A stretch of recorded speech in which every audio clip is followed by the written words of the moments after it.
Okay, this is run number 1 of 0.6 millimeter 14 karat gold wire being deposited in aluminum oxide at 30,000 RPM and a surface feed rate of 45 millimeters per minute. We're using an X to Z feed ratio of 80, which is a plunge distance of 0.125 millimeters for a track length of 10 millimeters on the surface.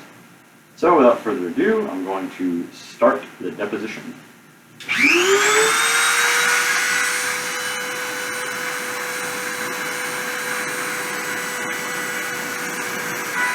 Contact.